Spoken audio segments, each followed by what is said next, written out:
राजभर क्या करेगा। तो उसमें सबसे बड़ा अगर आपत्ति किसी ने दर्ज किया तो माननीय नेताजी ने, वो वर्ण व्यवस्था गया कि अब एजुकेशन के हिसाब से, क्योंकि हर समाज अब पढ़ने लिखने लगा है, उनके बच्चे बड़ा सोचने लगे हैं, बड़ी उड़ान के लिए तैयार हो गए हैं।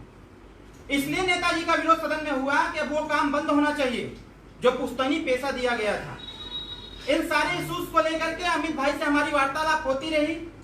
इन्होंने सामने जिक्र रखा कि माननीय मंत्री जी से हम भेंट करना चाहते हैं। भेंट हो जाएगी या अमित भाई जी बहुत कि नहीं, हमको आप 5 मिनट नहीं, आप दिन भर बैठ के बाबूजी से बात करिए और बाबूजी का कार्यक्रम भी होगा। हमने अमित भाई से कहा बाबूजी का कार्यक्रम भी होगा तो आपको अपनी गाड़ी में बैठा लेंगे और जहां तक जाएंगे वहां तक बात करते हुए जाइए। आप पूरी एकदम मुस्तैदी से अपनी बात रखिए, क्योंकि सुहेलदेव भारत राजनीति के इतिहास में पहली बार ऐसा हुआ है। यह बलिया कहा जाता है कि बागी बलिया है और मूलतः हम लोग रहने वाले बनारस के हैं, लेकिन जब से बलिया में रह रहे हैं बागी बलिया क्यों कहा गया इसकी अवधारणा भी हम लोग जान चुके हैं।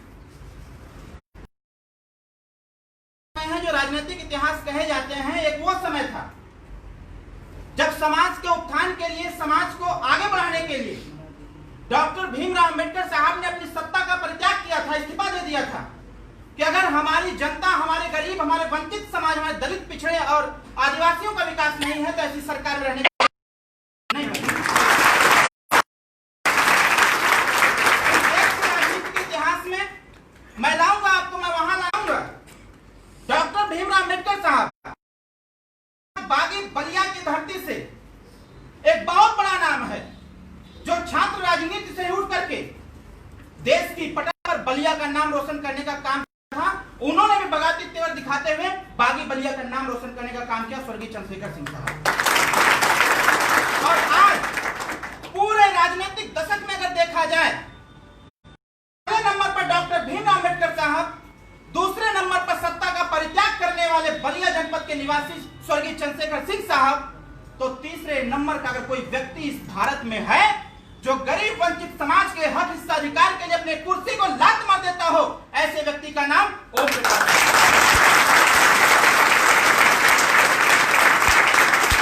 मैं थोड़ी सी बात आपके सामने जरूर करूंगा कि ये माननीय नेताजी सिर्फ देखने में मैं उनका स्वागत कर सकूं कि आप मेरे केंद्रीय कार्यालय पर आए हुए हैं और मैं बाबूजी के समक्ष वो सारी बातें रख सकूं कि जो हमारे उत्थान के लिए। तो मैं थोड़ी सी बात लगा रहता है, वही भूख के महत्व को समझता है। जिसका पेट फूला हो, खूब खा पी के टाइट हो, अगर उसको अच्छा खाना भी दे दिया जाएगा तो उसका तिरस्कार कर देता है। माननीय नेताजी बहुत स्तर से उठे हुए हैं, सामाजिक उत्थान के लिए, संघर्ष के लिए बहुत कुछ को नेताजी ने त्याग किया है। बहुजन समाज साहब के जमाने से आप पॉलिटिक्स में हैं और कांति राम साहब जिस प्रकार से बगावती तेवर का हमेशा यूज करते थे, हमेशा उनका रहता था कि अंतिम व्यक्ति तक व्यवस्थाएं पहुंचनी चाहिए अगर व्यवस्था का निर्माण होता है तब। और डॉक्टर भीमराव अंबेडकर द्वारा दी गई तमाम व्यवस्थाएं जो फंडामेंटल राइट, मूलभूत अधिकार है, अगर ये अधिकार भारतीय संविधान में दिया गया है और भारत संविधान के थ्रू चल रहा है तो अंतिम व्यक्ति तक वो सारी योजनाएं, वो सारी व्यवस्थाएं पहुंचनी चाहिए।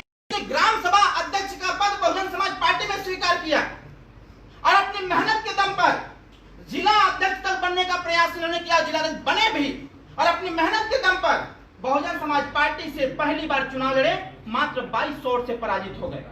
उसके बाद सरकार बनी बहुजन समाज पार्टी की, तमाम योजनाएं चलना चालू हो गया और नेताजी का सिर्फ एक विरोध रहता था, अगर भाई आप एक जाति विशेष की बात करेंगे तो यह कतई हम बर्दाश्त करने वाले नहीं हैं।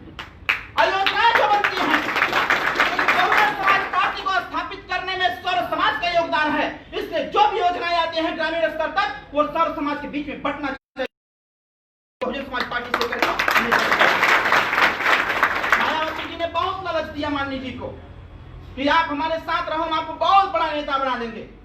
इन्होंने कहा नेता जो बनते हैं जनता से और मुझे व्यवस्थाएं लेकर के नेता नहीं बनना है।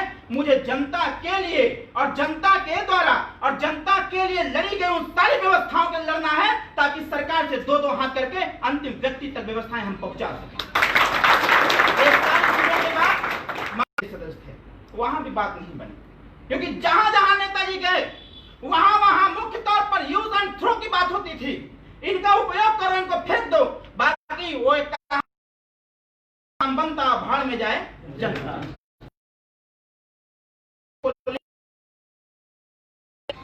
पार्टी का और पार्टी का निर्माण करने के बाद तमाम संघर्ष हुए, तमाम बार जेल जाए गए, मुकदमे लिखे गए, हमारे तमाम कार्यकर्ता इस लड़ाई को लड़े और नेताजी का सिर्फ एक उद्देश्य था, सुहेलदेव भारतीय समाज पार्टी बना करके कि गुलामों को गुलामी का एहसास कराकर, गुलामों को गुलामी का एहसास कराकर उनके पैरों में जकड़ी हुई बेड़ियों को तोड़ना सुहेलदेव भारतीय समाज पार्टी इन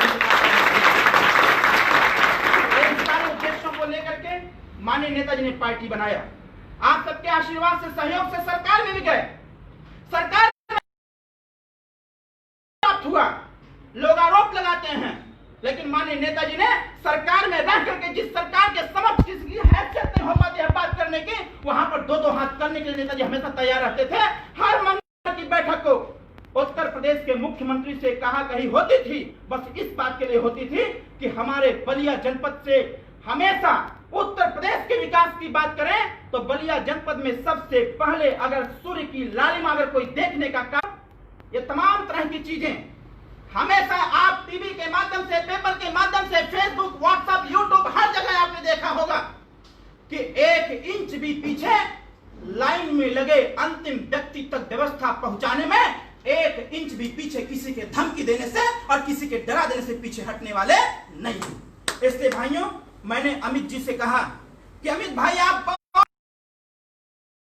समाज बहुत भटका है, इन्होंने बहुत लेकर के हमने अमित भाई से कहा कि एक बार आकर के मंत्री जी के समक्ष आज तक के संघर्ष जो आप लोगों ने किया है, चाहे कागजी संघर्ष रहा हो, चाहे धरना प्रदर्शन कर रहा हो, चाहे जो भी संघर्ष रहा हो, माननीय जी के समक्ष रखिए। मैं आपको विश्वास दिलाता हूं, वादा नहीं करता, क्योंकि नेताजी कहा करते हैं बर्तन वही खरीदते हैं जो अक्सर टूटे होते हैं और वादे वही करते हैं जो अक्सर झूठे होते हैं। पार्टी कभी भी वादा नहीं करती है। साथ अपने हौसले को जोड़ते हुए मैं खास करके युवा भाइयों आपसे कहना चाहता हूं, ये संघर्ष हम जैसे युवाओं को करना है। 1885 में एलन एक्टोवियन ह्यूम ने कांग्रेस की स्थापना किया था और 1885 में एलन एक्टोवियन ह्यूम ने जब देखा कि हमारे ही समाज के लोग, मतलब अंग्रेज लोग इस भारत में आकर के भारत को लूटने का प्रयास कर रहे हैं, इसको बचाने की आवश्यकता होगी, उन्हीं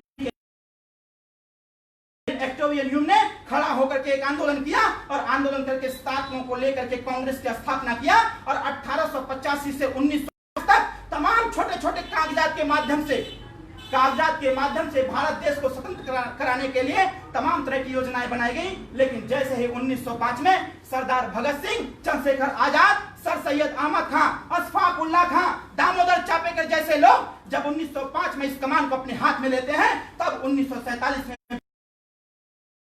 और ट्रांसफर ऑफ पावर सत्ता का हस्तांतरण होता है। इसलिए भाइयों, खास करके युवा भाई, मैं आपसे कहना चाहता हूं, ये समाज की बागडोर बड़े बुजुर्गों के हाथ में नहीं है, ये समाज की बागडोर हम जैसे युवाओं के हाथ में है। और कहा जाता है, यह भी कहा जाता है, इतिहास है कि जब जब युवा अंगड़ाई लेता है तब तब एक नया इतिहास का पन्ना हर इतिहास में जुड़ने लगता है। इसलिए नौजवान भाइयों, आपको खड़ा होने की आवश्यकता है और खड़ा होकर के अपनी लड़ाई स्वतः लड़ने की आवश्यकता है। दूसरे के कंधे पर बंदूक चलाना बंद कर दीजिए और अपने हाथ में बंदूक उठा करके अपनी लड़ाई के लिए कूच कर दीजिए। मैं इसी बात को आपके साथ कहना चाहता हूं। मैं ज्यादा कुछ नहीं, बस जो थोड़े से माननीय नेताजी का जो तेवर था, मैं उसको बताने, हम 1 इंच भी पीछे हटने वाले हट जाओ, चलेगा। आपका कागज मेरे पास है, आप मत रहो हमारे साथ, लेकिन जब तक आपका कागज हमारे पास रहेगा तब तक इस कागज के माध्यम से हम लड़ाई लड़ते रहेंगे। उसके लिए मैं बहुत बहुत स्वागत आप लोगों का करता हूं अपने इस केंद्रीय कार्यालय पर। बहुत दिनों के बाद आप सभी लोग यहां पर इकट्ठा होकर के क्योंकि कहा जाता है कलयुग में संघे शक्ति कलयुगे। संगठन में वो शक्ति है जो बहुत महापरिवर्तन कर सकता है। आज सभी लोग संगठित होकर के इस विकट परिस्थितियों में भी आप यहाँ पर उपस्थित हुए हैं, तो कहीं न कहीं हम जैसे लोगों को विश्वास हुआ तो लड़ाई लड़ेंगे और हमारे साथ सभी लोग रहेंगे। मैं ज्यादा कुछ नहीं कहते हुए मैं बहुत बहुत स्वागत और बहुत बहुत धन्यवाद आप सभी लोगों को देते हुए अपनी वाणी को विराम करने से पहले मैं बुलाना चाहूंगा उत्तर प्रदेश के पूर्व कैबिनेट मंत्री सुहेल देव, भारतीय समाज पार्टी के राष्ट्रीय अध्यक्ष माननीय नेताजी आप आवे और इस खरवाड़ समाज को विश्वास देने का कार्य करें, जिस विश्वास के लिए हमारे समाज में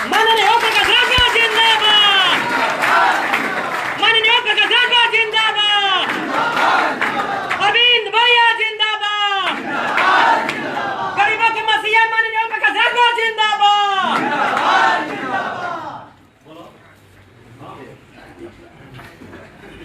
अखिल भारतीय खरवार महासभा जनपद बलिया भैया पर भाई अमित जी ने आप लोगों को इधर आमंत्रित किया है। आए हुए सभी साथियों का हार्दिक स्वागत अभिनंदन। जो संगठन के पदाधिकारी हैं, जो समर्थक साथी हैं,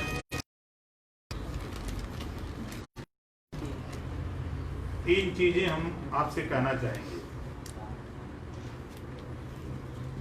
पहली बीमारी आपकी है सटे हुए जिलों में जाति प्रमाण पत्र जारी हो रहा है, चाहे वो गाजीपुर हो, चाहे मऊ हो, चाहे देवरिया हो। बलिया में लेखपाल और तहसीलदार की लापरवाही से जारी नहीं हो रहा। यही बीमारी है। ये बीमारी दूर करना चाहते हैं।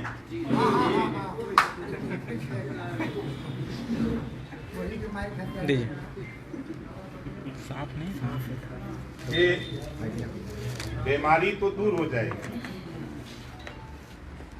इस देश में कोई ऐसा रोग नहीं है कि जो ठीक न, बशर्ते दवाई खाने के लिए तैयार रहिए तब ना।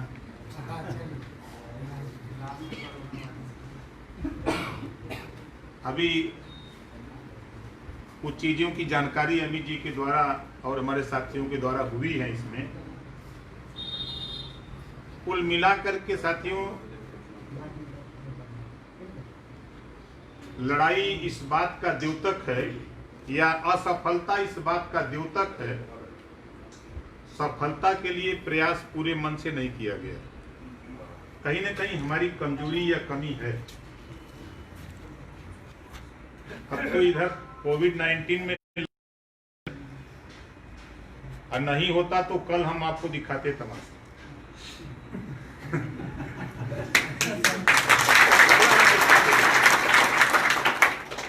आपके सामने आकर के डीएम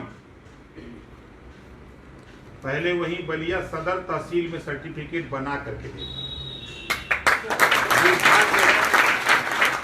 इस समय कोविड-19 के बहाने पूरे देश को बेचा जा रहा है, पूरे देश को गुलाम बनाने की कवायद हो रही है। हम लोग संविधान को मानने वाले लोग हैं। इतना हम जरूर कहूंगा कि पूरे पेपर संगठन के साथी आज हमको अगर दे सकते हो तो आज दे दें, कल दे दें, परसों दे दें। जिस दिन हमको दे देंगे उसी दिन से हम कार्रवाई शुरू करा देंगे। हम तो ये जानते हैं इस देश में हर काम संभव है।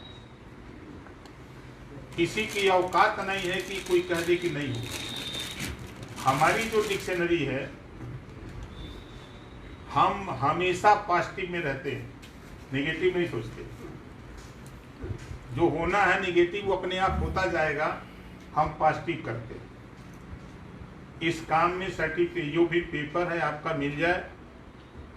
हम इसके समाज कल्याण मंत्री हैं शास्त्री जी, या मुख्यमंत्री हैं, या प्रमुख सचिव मनोज सिंह हैं, और जो भी संबंधित अधिकारी हैं, इतनी कुवत है कि बलिया जिले के डीएम को लखनऊ तलब करा करके उनको हम सबक सिखा सकते हैं।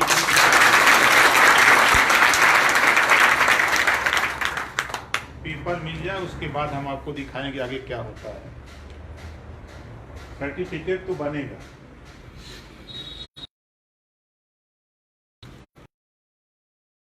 न मानति जलद जड़ गए बीत दिन, बोले राम सकोप तब भय बिन हुई लगी। इस काम को तो हम शुरुआत करेंगे, जल्दी पूरा भी हो जाएगा हमको। जैसा कि कुछ पेपर हमने पढ़ा है, इसमें बहुत लड़ाई नहीं बची है, कुछ क्लर्कियल मिस्टेक है। और जैसे होता है ना कि देखिए, ठाकुर की बोली में ब्राह्मण की बोली में, ठाकुर की गोली में, बनिया की झोली में और शूद्रों की टोली में बड़ी ताकत होती है।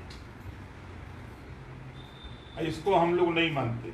अभी जैसे हम पहले जब बलिया में आए तो लोग हमको ये कहते थे, अरे भारत की लड़ाई लड़ता है, यही ना था। साल में हमने ये साबित कर दिया कि उत्तर प्रदेश ही नहीं पूरे देश में पिछड़े दलित अल्पसंख्यक की लड़ाई लड़ने के लिए पूरे देश में कोई माई का दल पैदा नहीं है। ओम प्रकाश राजभर के सामने हमारे तमाम नौजवान हैं, आप अपने मोबाइल पे देखें। हम काम पे विश्वास करते हैं, बात पे नहीं। चाहे सदन हो चाहे सड़क हो, हम हर जगह काम पे विश्वास करते हैं। इस प्रकरण को तो हम बस इतना ही कहेंगे आपसे, ये पेपर हमको जितने जल्दी आप दे देंगे, हम उसके बाद काम शुरू करेंगे और जल्दी इसका निस्तारण करा देंगे। दूसरा सवाल एक कानपुर का है, वो भी पेपर उपलब्ध करा दें। जानकारी धीरे धीरे अब हो गई है लखनऊ की कि कैसे कैसे होता है।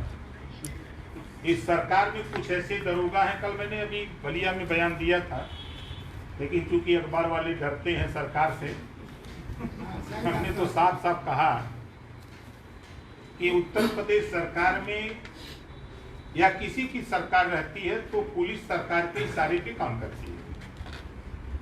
आज पुलिस विभाग में कुछ ऐसे पुलिस अफसर हैं जो सरकार से तालमेल बना करके 302 के भी मामले को वो खत्म करने की हैसियत रखते हैं। अभी पत्रकार की जो घटना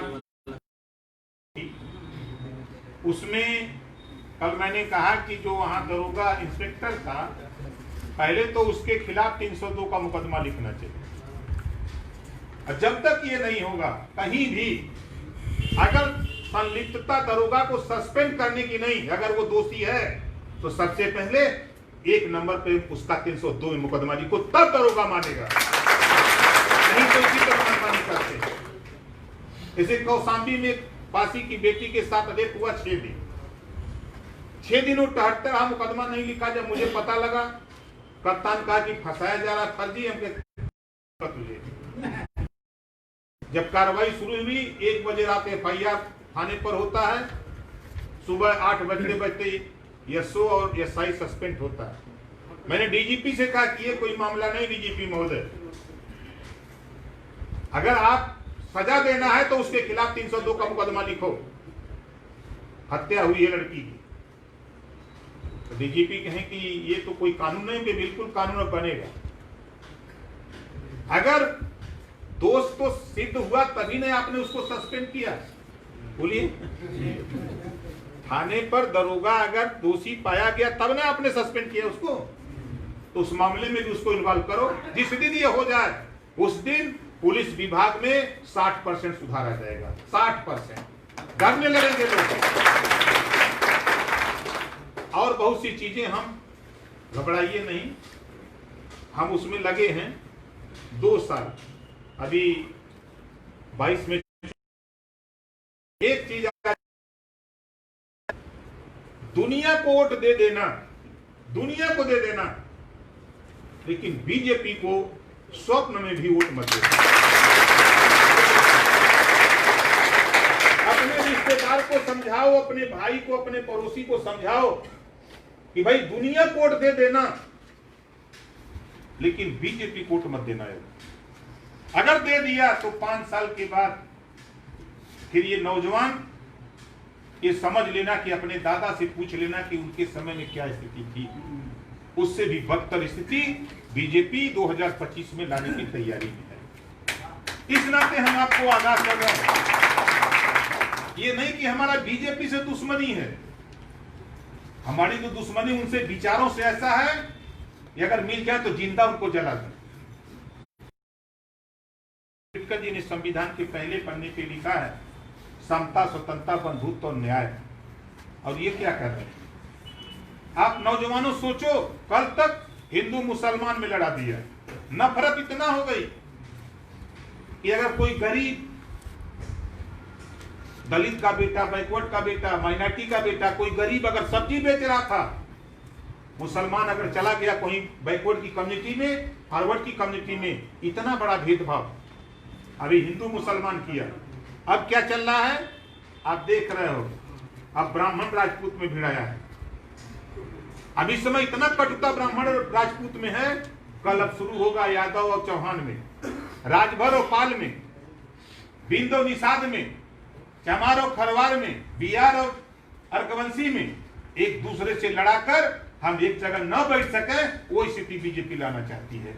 इसी का विरोध हम करते हैं। ये क्यों आप जो भाईचारा हम लोगों में था क्यों तोड़ रहे हो? इस नाते मैं तीसरी बात, बहुत गंभीर बात कह रहा हूं साथी, दुनिया को हमको मत तोड़ देना। हम देखो वोट की राजनीति नहीं करते, आप जहां स्वतंत्र हो। 22 दिया यहाँ उत्तर प्रदेश में बीजेपी को, तो ये समझ लेना कि 2022 में ओम प्रकाश राजभर उत्तर प्रदेश में सरकार बना के दिखा, और सरकार बनाने का फार्मूला हम अपना बना लिए, कोई दिक्कत नहीं है। हम तो सब काम कर रहे हैं। अभी मैं था पश्चिमी उत्तर प्रदेश के दौरे पर, वो तो अरविंद बताए कि एक मीटिंग वहां हैं, हमने कहा कि चलो भाई देखें कहाँ परेशानी है, मिल लिया जाए। भाग करके चला, मैं सुबह उठा, नहाया धोया, देखा तो कुछ लड़के टहल रहे, तो हम सोचे हो सकता कोई बात होगी, तो फिर पता लगा कि नहीं, लोग आए हैं। हम कुछ काम करते रहते हैं। और साथियों इतना आपको बता दूं कि देखो बाबा साहब डॉक्टर अम्बेडकर ने 1932 में रिजर्वेशन दिया आपको, शेड्यूल का शेड्यूल ट्राइब्स को, आज तक पूरा नहीं हुआ। कौन जिम्मेदार है? कांग्रेस की सरकार थी, बीजेपी की सरकार थी, यूपी में सपा और बसपा की सरकारें थी, ये लोग जिम्मेदार हैं। हमारा हिस्सा नहीं दे पा रहे हैं और वर्चस्व की लड़ाई लड़ रहे हैं। हम तो अखिलेश और मायावती से भी कहते हैं कि तुम दोनों खाली मिल करके भाजपा को हटा दो, हमको अपने साथ मत लेना। यही हमारी सबसे बड़ी काबिलियत है। हमारा मकसद है देश के संविधान को बचाना। बाबा साहब डॉक्टर अम्बेडकर जी बड़ी मेहनत, उस समय साथी नल का पानी छुआ हुआ खोल के अपने हाथ से नहीं पी सकते थे, कुएं का पानी, तालाब का पानी नहीं पी सकते थे। उस मुसीबत को झेल करके उन्होंने संविधान बनाया है। कैसे कैसे लिखा है वो जानते हैं। और हम आप उस लिखे हुए पुस्तक को ही मान लो, संविधान को हम मजाक समझते हैं। आज संविधान लागू हो जाए तो ये छोटी छोटी समस्या तो छोड़ दो, तेरे दरवाजे कलेक्टर घूम करके पूछता रहे। संविधान की बात नहीं मानते, इस नाते की जनता नहीं करते। संविधान में क्या है? हम लोग मानते किसको हैं? सरस्वती जी को मानते हैं। पढ़ने लिखने का अधिकार सरस्वती जी ने दिया है। शायद बाबा साहब डॉक्टर अम्बेडकर थे, पढ़ नहीं लिख सकते। जब वर्ण व्यवस्था बनी, ब्राह्मण क्षत्रिय वैश्य शूद्र मनुस्मृति में 4 वर्ण बना,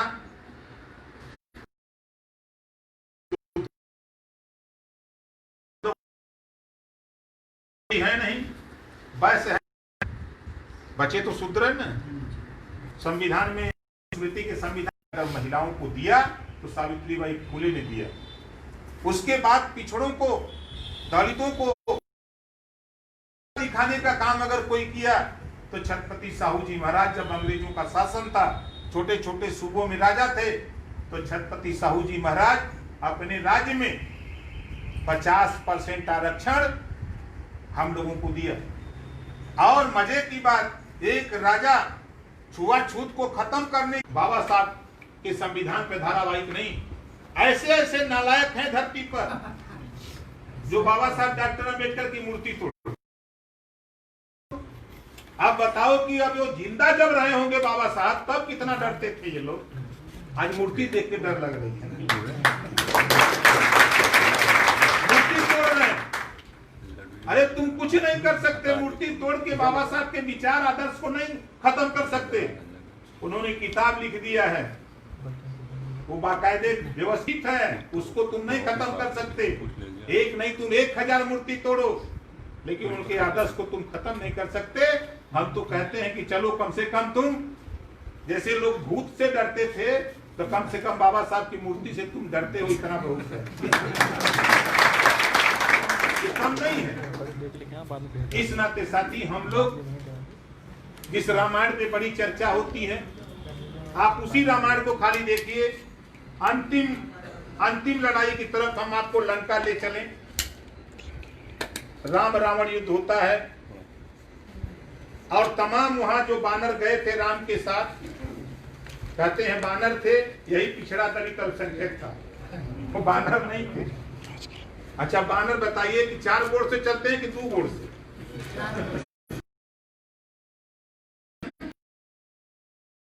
कोई 4 गोड़ से चल। आप धारावाहिक जो उनका टीवी सीरियल पे देखे होंगे, सब 2 पैर से चल रहे थे। खैर युद्ध हुआ, युद्ध में आपने क्या देखा?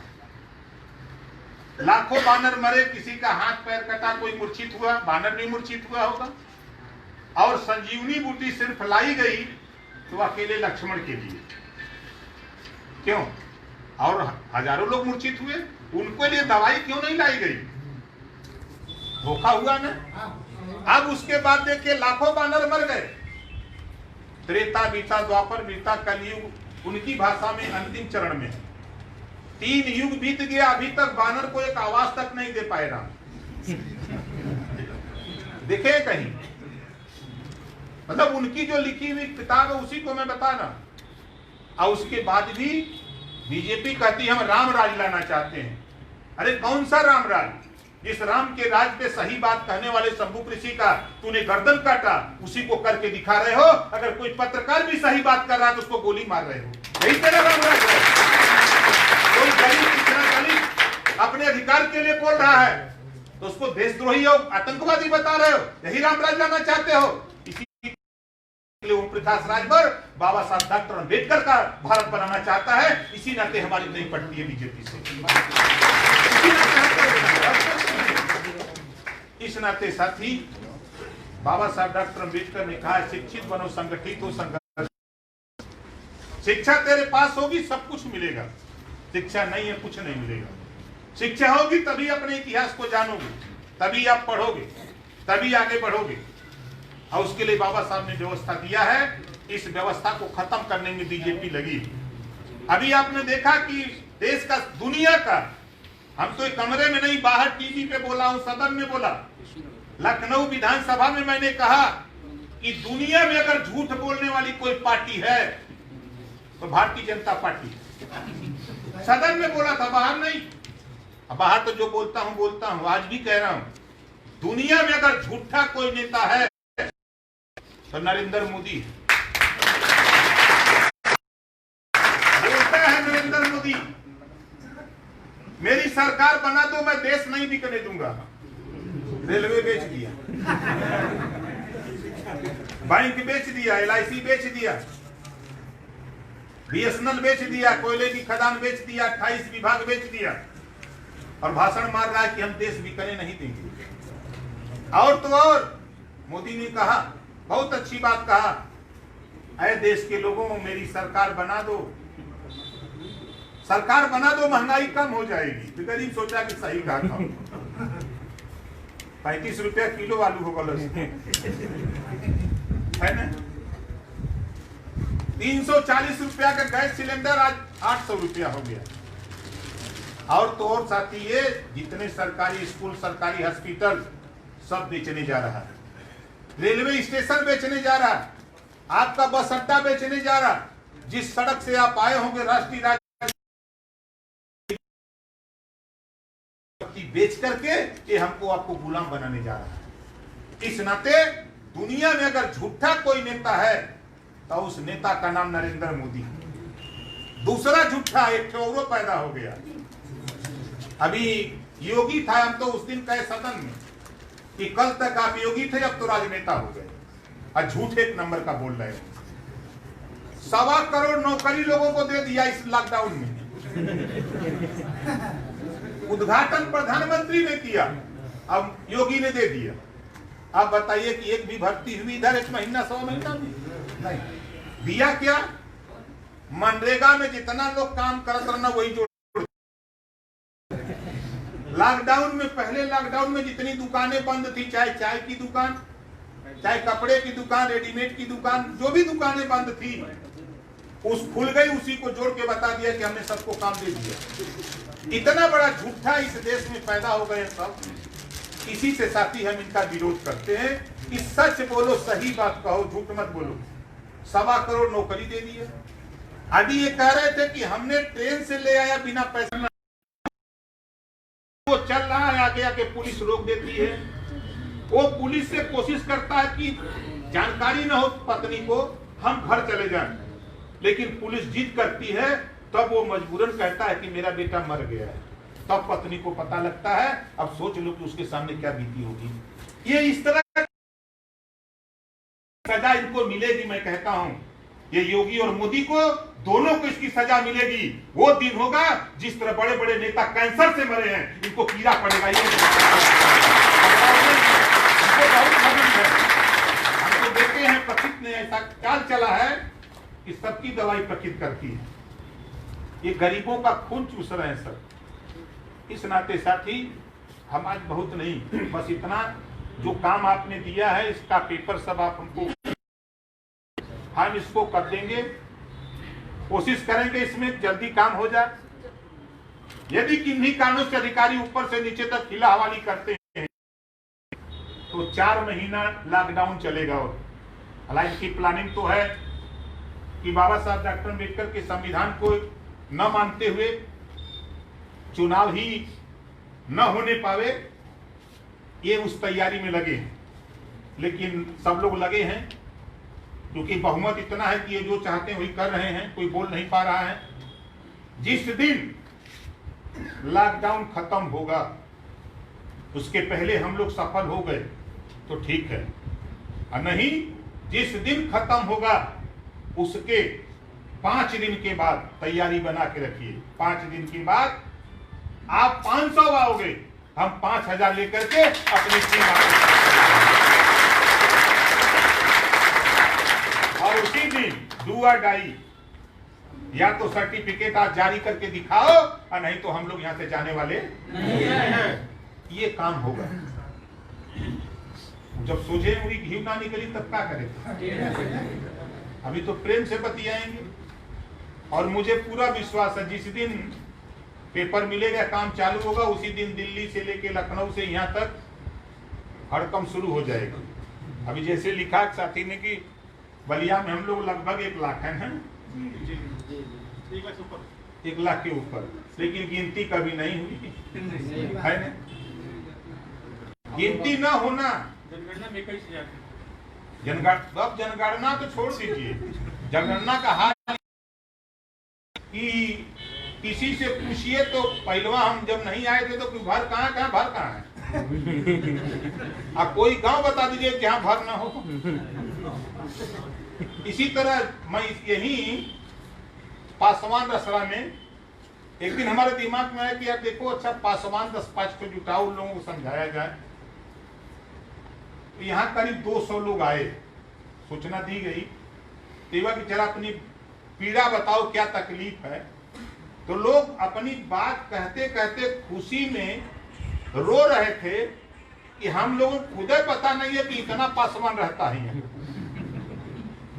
जब हमको खुद नहीं पता है तो हम कैसे लड़ाई लड़ेंगे? तो जनगणना और इनकी जनगणना पर भरोसा नहीं है। हम लोग सर अपने संगठन के तहत अपना करते हैं। वो तो सब कुछ संभव है, देखिए हर चीज संभव है। जिला अध्यक्ष संगठन में चलिए वो तो बात की बात है। सही बात बोली सर। नया सिरे से जनगणना होता है। वो जनगणना जो हो संगठन बनाइए, वो अपनी जगह है। मकसद देखिए लड़ाई एक हम ये प्रमाण पत्र बनवाने की हमारी आबादी ये बात का विषय है, लेकिन हमारा सबसे प्रथम एक लक्ष्य होना चाहिए महाभारत की तरह। जिस तरह महाभारत में अर्जुन से पूछा गया कि तुझे क्या दिखाई देता है, तो अर्जुन ने कहा कि मुझे मछली की आंख दिखाई देती है। उसी तरह आपका एक लक्ष्य होना चाहिए कि मुझे सबसे पहले सर्टिफिकेट बनवाना है। उसकी बात को हम लोग न अर्जें। हम तो देख रहे हैं कि जब मैं मिनिस्टर था तो कम से कम इतनी अपनी थी, मेरा प्रयास होता था हल होने लायक कराता था। समाज के दुर्गति का कारण कोई दूसरा नहीं है, समाज के नेता है।